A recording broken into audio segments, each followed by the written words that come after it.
আসসালামু আলাইকুম গাইস, মাই ডেলি ব্লগে সবাইকে স্বাগতম।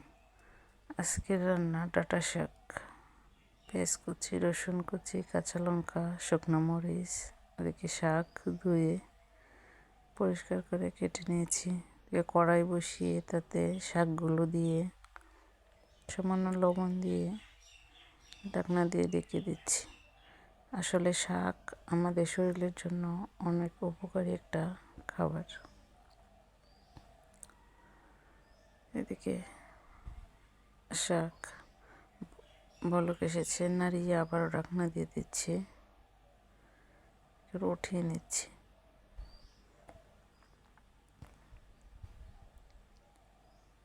কড়াই বসিয়ে শুকনো লঙ্কা দিয়ে দিচ্ছি। শুকনো লঙ্কা দিয়ে একটু সামান্য তেল দিয়ে দিচ্ছি। তেল দিয়ে নাড়াচাড়া করে, আসলে শাকের সাথে শুকনো লঙ্কা খুবই ভালো লাগে খেতে। মরিচগুলো উঠিয়ে নিচ্ছি। এদিকে কাঁচা লঙ্কা, পেঁয়াজ কুচি দিয়ে, রসুন দিয়ে নাড়াচাড়া করে ব্রাউন কালার করে ভেজে নেব।